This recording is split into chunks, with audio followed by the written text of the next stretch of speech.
Egunon, ni Xabier naiz eta gaurkoan Arduinori buruz hitz egingo dugu. Zer da Arduino?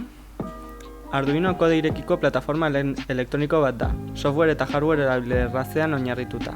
Proiektu interaktiboak egiteko asmoa duen edonori zuzenduta dago. Hau Wikipediaren definizioa da, baina gaurko aurkezpenan zehar, Arduinon oinarritutako proiektu ezberdinak ikusiko ditugu. Hasteko ikusiko dugun lehen gauza 3D inprimagailuak. Badaude Arduinon oinarritutako 3D inprimagailu pila. Kasu honetan Arduino Megari shield bat edo plaka bat jartzen zaio gainean eta 3D inprimagailuak behar dituen motor edo tresna guztiak funtzionarazten dira. Ere, ikusi dezakegu Arduinon oinarritutako laser mozgailuak. Kasu honetan, egurran engrabatzeko. Droiak. Kasu honetan, Arduinon oinarritutako Ardukopter plaka ikus dezakegu ezkerrean.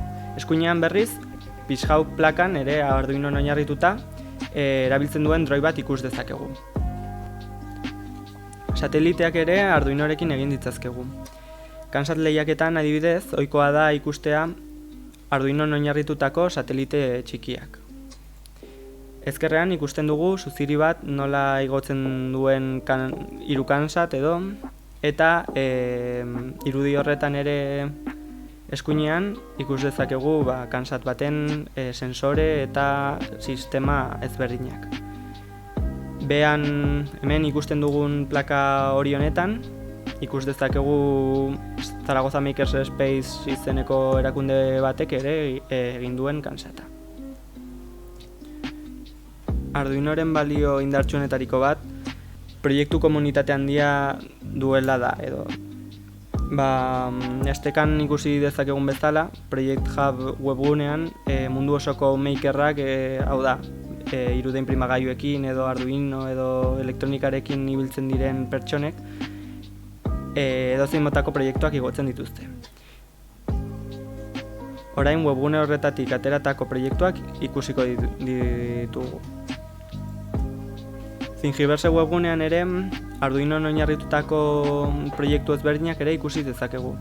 Hemen ordez 3D inprimagailuetan edo 3D piezetan oinarritutako proiektuak igotzen dira oro har. Orain proiektu ezberdinak azalduko ditugu, adibidez hemen ikusi dezakegu argi eta pultsadorekin egindako joku ezberdinak, 4x4 tic-tac-toe bat edo beste motako joko batzuk.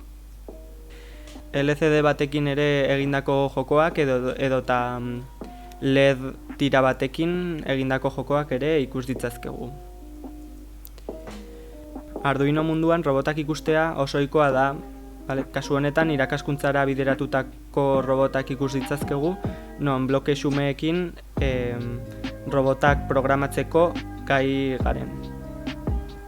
Gero ere beste motako robot batzuk ikusi ditzakegu, adibidez T bat egiten duen robot bat, edota etxetik ibiltzen den katu bat.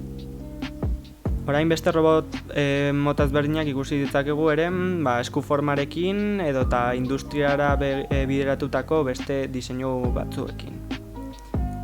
Arduino open source eta open hardware proiektu bat da. Hau da, Arduinoren software guztia eta Arduinoren eskamatiko guztiak eskugarri daude haien webgunetan. Hemen ikusi dezakegu Arduino Unoren eskematikoa eta Arduino Mega eta Arduino Unoren nolabait komponenteen banaketa.